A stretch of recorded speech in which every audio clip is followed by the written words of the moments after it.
So a lot of people don't know this. Between the year of 1989 to 2001, there were no legitimate winners of the Monopoly game that McDonald's used to run. Yes. And I remember when I was younger, I was born in 97. So obviously around the time that I was younger, I wouldn't really remember those last couple of years of the Monopoly game and when it was still being scammy. But I definitely remember when McDonald's was running their Monopoly promotion in like the early 2000s. So for those of you who don't know what the Monopoly McDonald's game is essentially McDonald's used to have like these little stickers, which you used to have to collect the stickers and fill up the Monopoly game board. piece board. Yeah, and then you like based on each like ticket you won a prize and different things like that.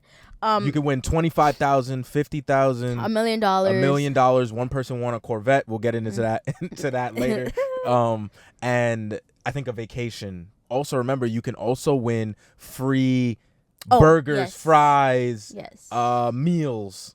Things like that. So these people, I think in total there was 24 winners over these 11 or 12 years. Just about. And a total of $24 million that was stolen from McDonald's during this time. And technically stolen from the American public too. Because I bet you money there was a lot of people. I wouldn't call them gambling addicts, but there were definitely a lot of people who were going to McDonald's because they wanted a shot at winning. They went out of their way to go get a ticket to see if they would win. And there were no legitimate winners. Which is crazy. Which is fucked up. It's honestly fucked up. No, it is. And so here's where the story starts. And I'm going to start off with a conspiracy. So all of this you can find in the documentary McMillions on HBO Max. On HBO Max that we watched it while we were sick. It was a good documentary and they detail all this, but we're going to go through it because I also have some opinions and a little bit of theories about it. So first things first, this is what's not in the documentary. Okay. Apparently there's a conspiracy that Uncle Jerry, the guy that was actually stealing the tickets, Jerry Jacobson, he found out that McDonald's was being shady and funneling tickets. So apparently when McDonald's launched this Monopoly game, it was supposed to be all inclusive. So I believe it included Canada, the US, and maybe Mexico. Probably. Maybe like half of the world. Okay. So either half of the world or just North America. Okay. But let's just say it was North America. There's a theory that Jerry Jacobson found out that they were excluding Canada. So every winning ticket that was supposedly supposed to go to Canada, McDonald's was somehow funneling it and rigging it in a way where there would be no Canadian winners. That's insane. And that's what prompted him to go, well, if you guys can do that, then I could do my shit too. I could steal tickets. Well, I don't know how true that is, though. I think why they did it is because of tax write-offs. Like in America, if you have a company in America, it's easy to do tax write-offs. And a lot of American companies get away with tax write-offs and not paying freaking taxes. So I think that's why they did it, because they probably saw it as a tax write-off. Like the winners, whatever they win, it's a tax write-off. But it's a tax write-off no matter what, no matter who wins. Doesn't matter if it's an American or not. No, because if the money goes to someone in Canada, the taxes are funneled differently. Like in Canada. So if the winner wins in Canada, I don't know how taxes in Canada work. Oh, for winning prizes, you mean? Yeah. Oh, yeah. So that might actually end up being different. That's still fucked up.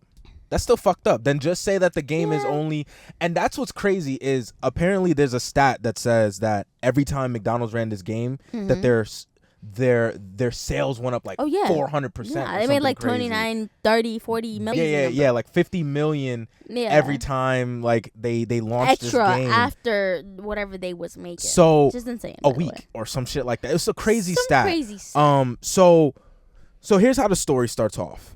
Jerry Jacobson, who is referred to in this story as Uncle Jerry, is the head of this operation, and he works for Simon Marketing. Yes. And he's the head of security. Simon Marketing is responsible for carrying out the marketing for this game promotion. So Simon Marketing is an agency, and they have other clients other than McDonald's. But when it comes to McDonald's, they're responsible for all the promo for the game. Uncle Jerry, being the head of security, was responsible for taking those winning tickets, they'll be in like a briefcase of some sort, traveling all the way to some Central American factory where then they get stuck randomly on, in magazines or on burgers or on fries, and then shipped out all over the world at random. So he's like their main central form of defense when it comes to this game. Now,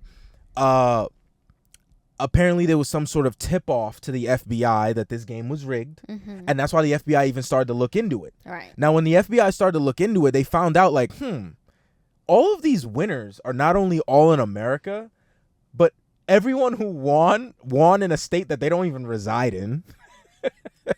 And these stories on how they even won are not adding up. Well, no, before they even had the stories, it was just the winners won in different states. But if you really look into the winners all live near, I think it was Jacksonville, Florida, or something like that. They all live around that vicinity, which is crazy, by the way. It's like, like if you're gonna rig a game, you gotta be smarter than that. Yeah, no. You gotta execute it a little better. But greed, doing it for the first time, all those things most likely played a crucial role in like getting caught. Yeah, and the way that Uncle Jerry carried out this game, Jerry Jacobson, the way he carried out this game was that he would. It wasn't a game. He wasn't carrying out the game. The way he carried out this scam. Okay, the way he carried out the scam was that he would get the tickets. We're gonna discuss about how he got the tickets in the first place, but he got the tickets, and then he would sell the tickets to people he knows, family, friends, things like that.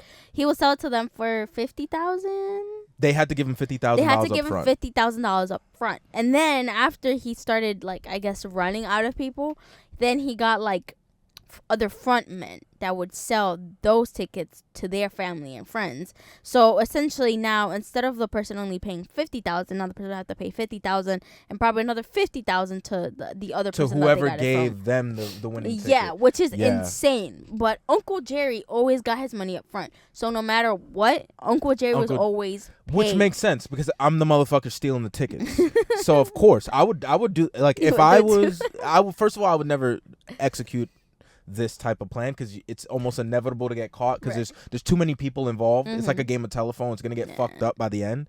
But if I was carrying something like that out, of course I need my money up front. What the fuck? I stole the tickets. Like, that's insane. Like if I'm putting my life on the line to even steal these tickets. You about to get $1 million. But I better get my money up front. So that's the way that it was being carried out. That's enough of the backstory. So how was he actually carrying this out? Well, there's Uncle Jerry Columbo. No, Jerry Jacobson. Jerry Jacobson. Yes. That's Uncle Jerry. That's the guy that works for Simon Marketing. Then there's Jerry Colombo, he's technically not a part of the Colombo family mafia. He's associated with them. Yes. They like him. He's Italian. He has the last name Colombo. He's a good, businessman and operator. So, the Colombo family took a liking to him. And then he also somehow knew, I forgot how he met Uncle Jerry, but he met Uncle Jerry, and now he has this good money-making scheme that's almost foolproof. So he's, the Colombo family, they lit. Uncle Jerry is stealing these tickets, giving it to Jerry Colombo, and Jerry Colombo is finding people to cash in these tickets. Yep. Jerry Colombo, after he found people, he was telling individuals that they had to give him a 50% split. Yes. So it was like this. Uncle Jerry, Jerry Colombo would buy these tickets from Uncle Jerry and pay Uncle Jerry up front for the tickets. But if Jerry Colombo found a different person, let's say he found you, and you were gonna be a winner, you paid the $50,000 that he would have to give to Jerry for the ticket in the first place. Yeah.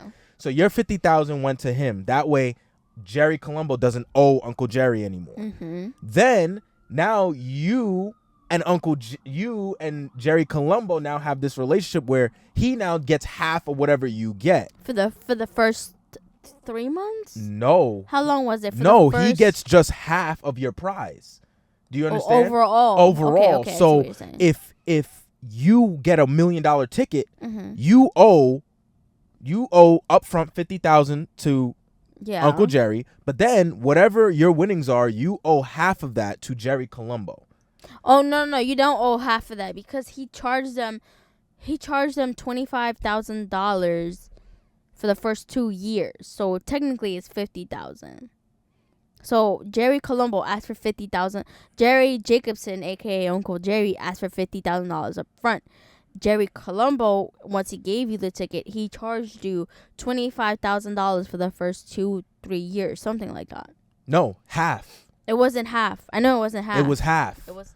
I'm gonna tell you how I know it was half, because when we did the math, we said, okay, you're $50,000 in the hole. Let's say you get $1 million ticket. Yes. You're $50,000 in the hole because you gave up that money. Yes. To even get the ticket. Then Uncle Jerry's taking half before taxes.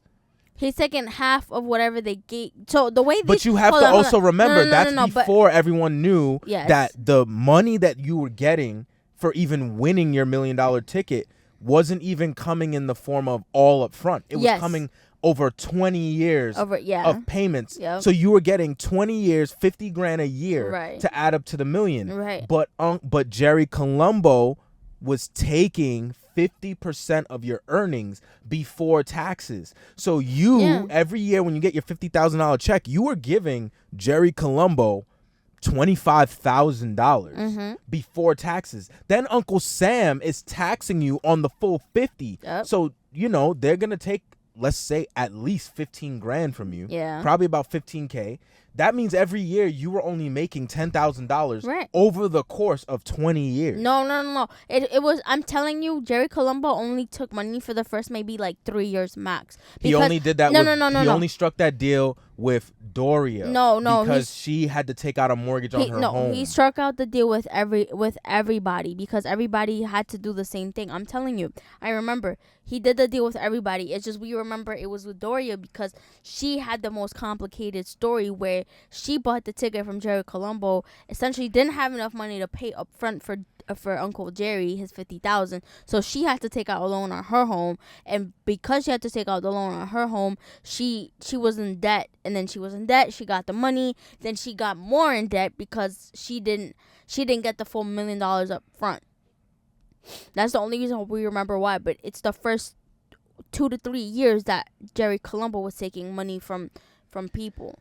He was taking the same cut that Uncle Jerry was. 50%. I'm telling you. Look, if you watch a documentary, and you know which one it is, please let us. So here's how Uncle Jerry was even stealing these fucking tickets. Yes. And I'm not gonna lie, it's a little genius and a little bit of luck involved. So McDonald's had a way of verifying each ticket. I think each winning ticket was a little bit skewed, like it was a little bit messed up, and only McDonald's knew how it was messed up, and they had a whole verification process. So you couldn't just walk into McDonald's and go, "Hey, I got a winning ticket," and then they just start sending you money. Yeah, no. It was like you had to go to your nearest McDonald's, say that you won.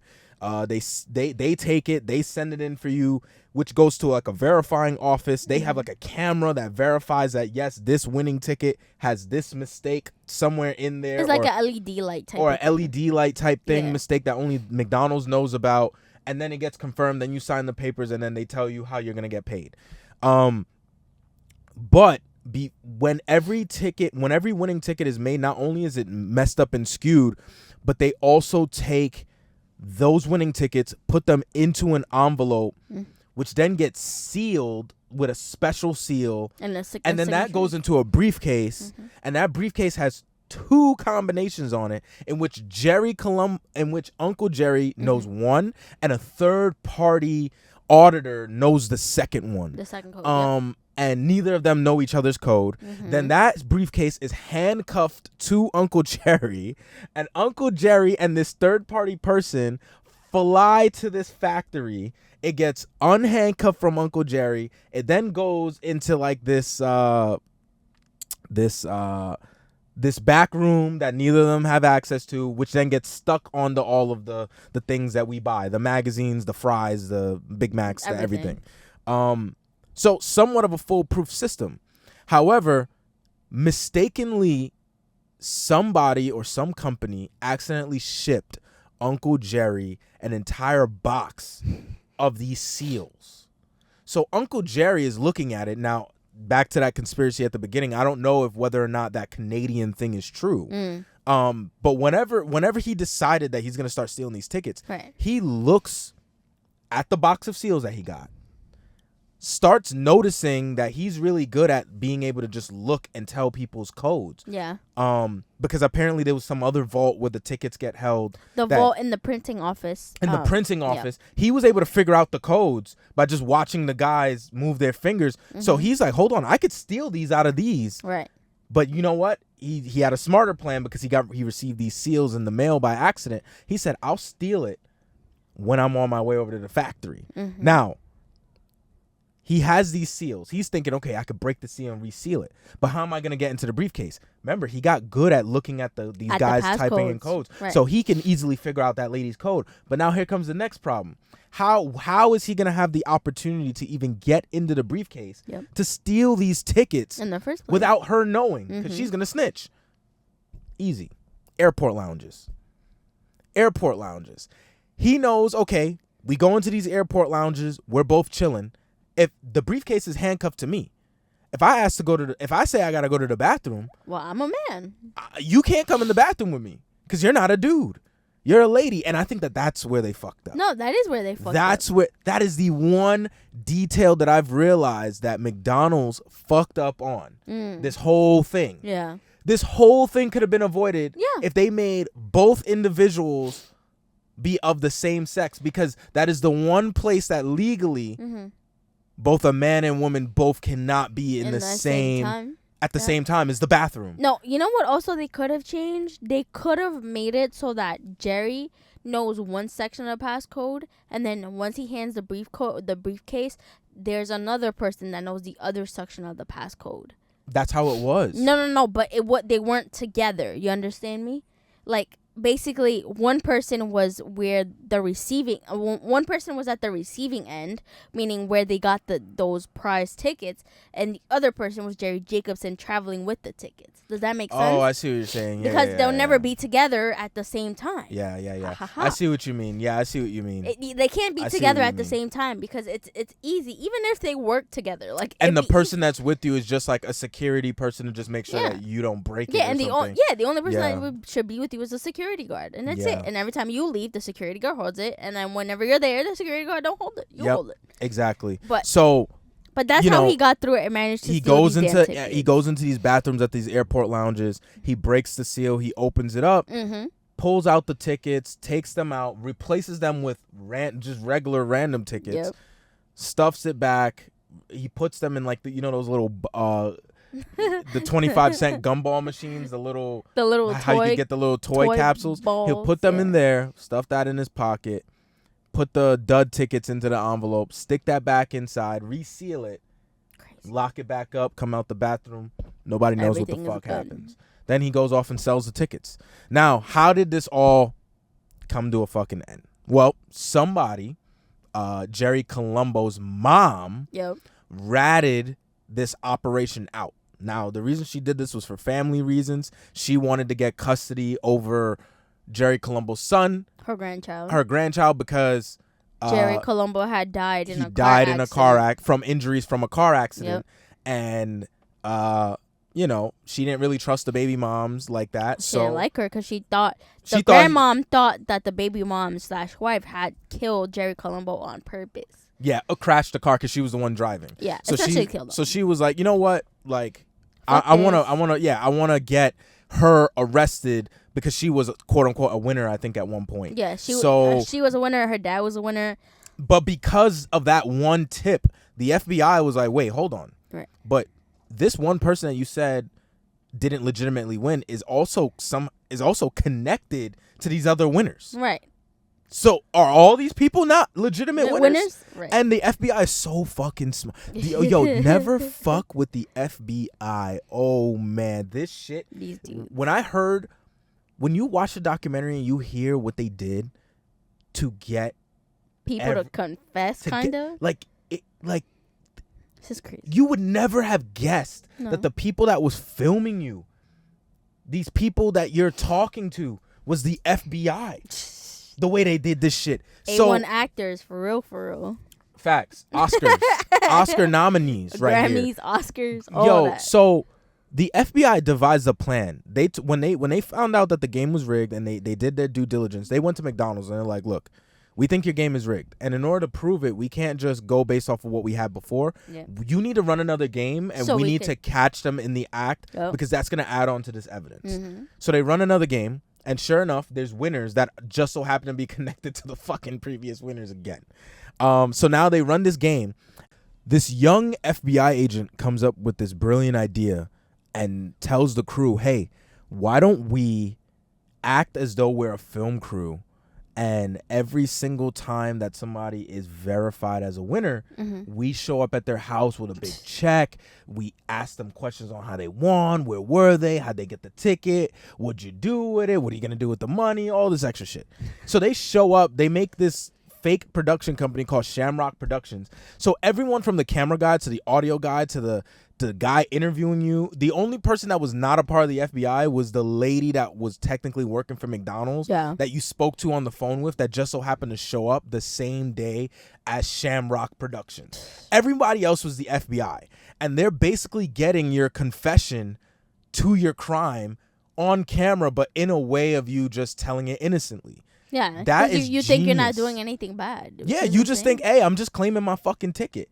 And yeah, and you know, I think there was this one guy, I think it was Jerry Colombo's dad, or was it Jerry Colombo's wife's dad? Yeah, it was his wife's dad. Was sweating fucking bullets in that confessional. He was like, They're like, yo, so take me through how you won one more time.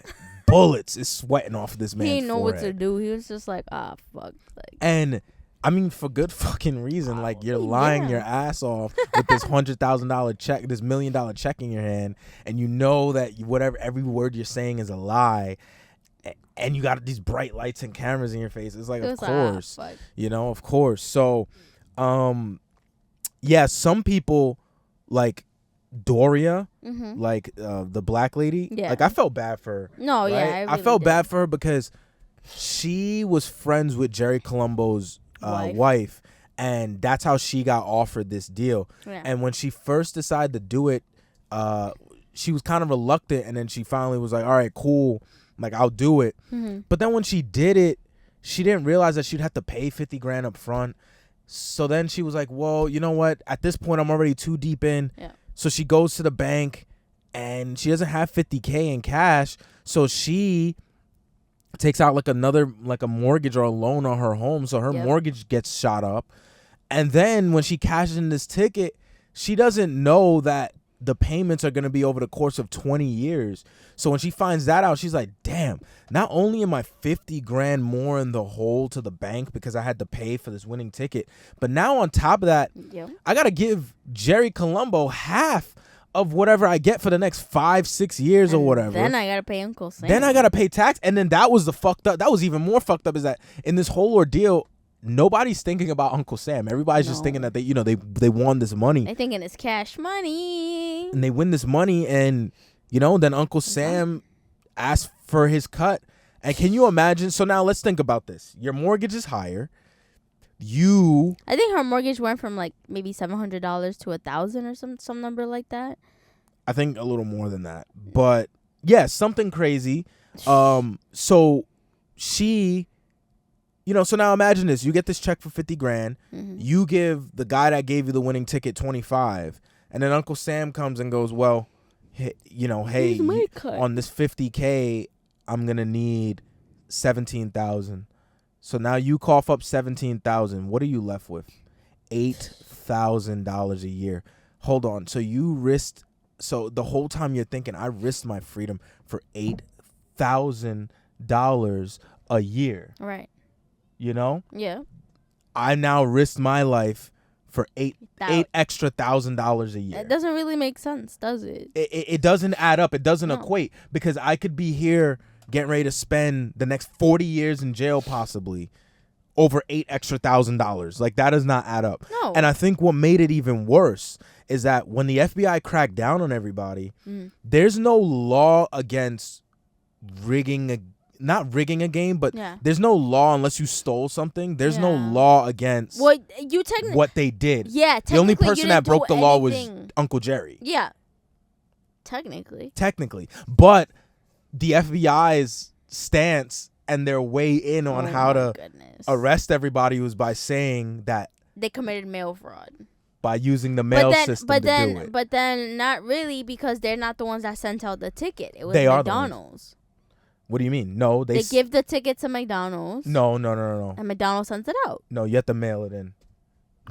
You have to mail it in. So that was technically the only charge against everybody that was involved. And that's why the only person that was able to, I guess, have a good defense in all of this was this one guy. I forgot his name, but his foster dad is who knew about the scam. Oh, yeah. And who gave him the ticket. But he gave him the ticket. But he didn't really tell him how he got it. Yeah. He just said, hey, I have this ticket, but I don't want to cash it because I'm going through a divorce and I don't want them to be able to give her half of shit. So how about you cash it for me and I give you your cut? Yeah. That was the guys. Now, because of that, the guy was able to say, hey, I didn't know that this ticket was stolen. Right? I thought I was just doing a favor for him. Now, you guys are saying that the ticket is invalid because it has to be the person who won that mailed it in. I get that. But McDonald's, there's another part in the documentary where St. Jude's Hospital received a winning $1 million ticket as a donation. Right. And McDonald's couldn't honor it directly by saying, oh, hey, all right, St. Jude's counts as a winner. Right. But they still honored and donated $1 million on behalf of the winning ticket. So either way, it still counted. So the same way that they counted that and they didn't just like completely void it is the same way you can say, hey, I didn't fucking know. I was doing a favor for somebody. Yep. So now you can't fucking arrest me for mail fraud. That doesn't make any sense. That doesn't matter. Because what happens if I found this on the street? Like, you know what the problem is? The problem comes in to where like now the FBI got involved. They spent money. They spent time figuring out this case. So now they got to find someone guilty. Because if they don't, you just spent tax money for no reason. You just wasted time that you could have, and resources that you could have used to solve something out to fucking get a result. So they had to tell people it was a mail fraud. It was this, it was that. They had to. Yeah, because at that point it becomes like, what the fuck was the point in us even doing all of this research and connecting all these dots? Yes. If we wasn't gonna arrest anybody, if we were just gonna be like, oh damn, this is all rigged. I'm not gonna lie, it was McDonald's that really should have ended up suing and investigating. But McDonald's didn't give a flip. You know why? Because they made like $50 million like a fucking month or some shit like that extra. So then that's the other thing. Like, it doesn't make sense. Like, why are you coming after me? Well, McDonald's don't even give a flip. So that's the other problem. Why didn't McDonald's give enough of a fuck? Because technically McDonald's could have been the one suing these individuals. Like, hey, homeboy stole.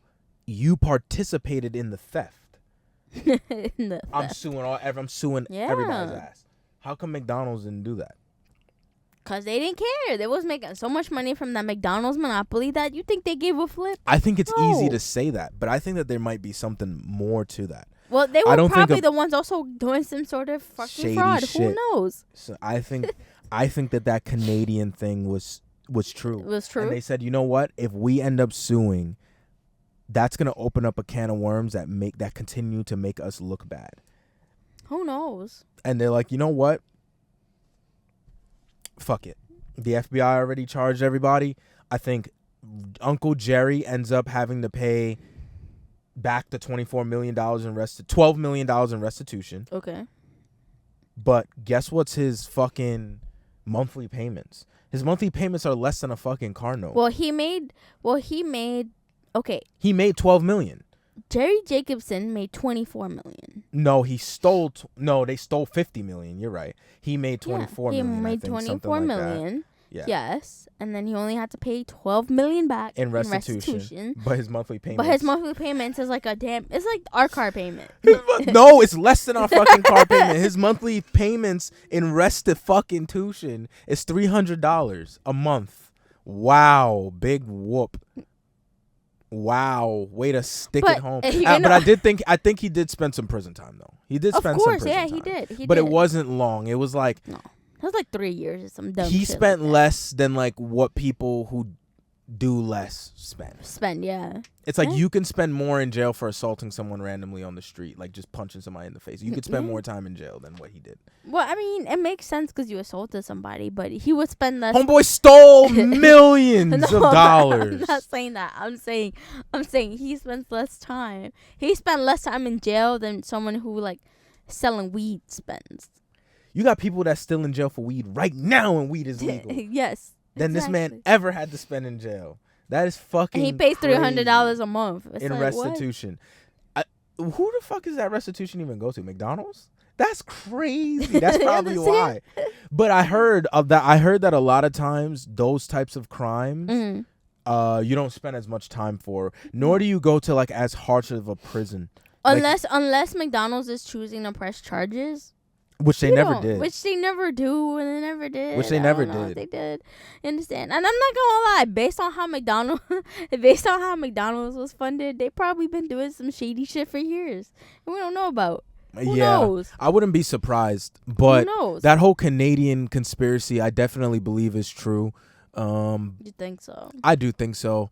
Valid. But a lot of people don't even know about this whole Monopoly scam. No, most people don't. It got so swept under the rug that until somebody made like a podcast about it in 2016 or something like that, nobody knew.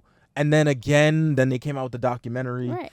And then a few YouTube channels picked it up. Well, no, I mean, it had to be kind of swept under the rug because McDonald's would look dumb as fuck for not fucking figuring that shit out. I wonder what's their process now for validating. I don't even because they still do run the. I can't recall the last time they did run it. The Monopoly. They game. were supposed to run one in like 2023 or something like that. Really? Yes. Supposed to run one? Yes, supposed to. What? And then everybody dubbed that shit. I think it got dubbed because it was like, no, we're not risking it again.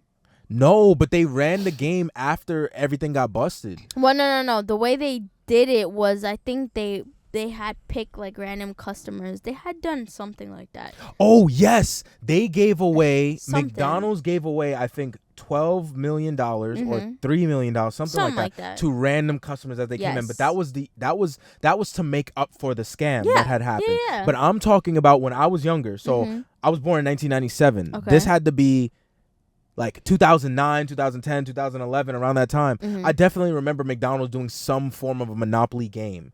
It might not have been done the same way, but it was like you can win prizes. I think I won like a free meal one time. Oh, wow. Yeah, like it was, it might not have even been me. I think it was like one of my parents won a free meal and then they gave me the ticket and I went, I cashed it. Something. But I do remember that there was like peel-offs and shit.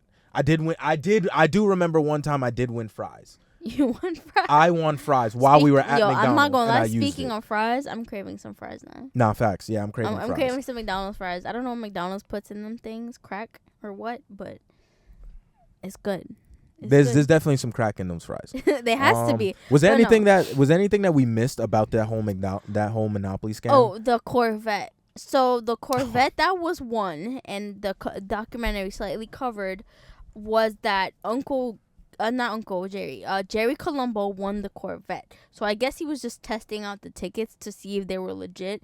And he ended up winning a Corvette and appearing on TV and all these fancy things, which is insane. Which I think that's what a lot of people was trying to say was part of the crumble of all this. Okay. But I think that a bigger part of the crumble was that people were just too connected. Yeah, it was too obvious. It can't be a friend of a friend of a cousin of a friend. No. At some point, you got to throw a random ass individual in there. Yeah, you just got to do a random. You got to do a Randy, and you have to. Randy's crazy. You have to do a Randy. My fucking light keeps falling, but you have to do a Randy. And it has to be on some like, I'm never talking to you again type shit. Yeah. Like, we don't talk. And the last thing that we forgot was also Uncle Jerry Jacobson. He first tested out the tickets with his stepbrother. His stepbrother, he gave his stepbrother a $25,000 ticket. His stepbrother cashed it in. Then he tried it again with $1 million ticket, and his brother was like, what the fuck? We're not doing this. That was a one and done. We're not cashing this shit in. So basically, I think he flushed the ticket down the toilet, and they promised, and then Jerry Jacobson promised that he would not do that shit again. No, he didn't promise him. He told him before. He was like, I'm not doing this. And like, no, I'm not doing it anymore. I think he ended up promising him. I think the brother was like, Yeah, some shit. Some shit like that. It was some shit. But I was just like, damn, bro. Like it started out with your brother. It could have ended there, but you got greedy. And I find it funny. Greedy. And I feel like his brother should have known that he was going to keep doing it. Because when you just flushed $1 million down a toilet and homeboy just went and walked off the same way that you did. That should have told you, nah, hold on. Why are you not tight? Why are you not tight right now? I just flushed $1 million down the toilet. Why you don't give a fuck? What's going on? You got more tickets? Let me see them. Give them to me. Hand them over. All of them. My question to you is, would you have cashed in $1 million ticket? I think it depends on the type of financial predicament I would have been in. If I was on some like Dorian stuff, I would not have cashed it in. But the lady that had to take out the mortgage on her crib? Yeah. But if I was on some other type of timing, I probably would have. You know, if I had like extra 50,000 laying around, I'd been like, you know, fuck it, why not? Let's not? Try this it's $1 million. Fuck it. Would you have done it for 100,000? No. But not knowing what you know now. No. Wow. No, because $100,000 is a tenth of the pie, and then no. Yeah, because you had to cough up 50 to basically win 25. That's why it's like, what? That doesn't make sense. But you would have got the 25 up front. But after taxes, you'd have only walked away with like if I have to do it for $100,000, well, if I have to do $100,000, right, and I have to cough up 25,000, I'm gonna get 75. From the 75, I gotta pay somebody else, whoever else gave it to me, besides Jerry Jacobson, and then pay taxes. Yeah. The government always want their money unless we doing this like, you know, at like the end of that, under the table, but we obviously not. So yeah, at the end of that, you would have only walked away with maybe 15 G's. It does not make sense. 15 G's and in a weird way you're risking like for 15 G's, I just work at Sephora part-time and call it a job. Fucking I'm dead ass. It's true. All right, cool. I think we covered everything in the episode. Don't run scams. Don't run scams. Please do if you enjoyed the episode, like and subscribe on YouTube. Listen on Spotify and Apple Podcasts. And until next time, take care.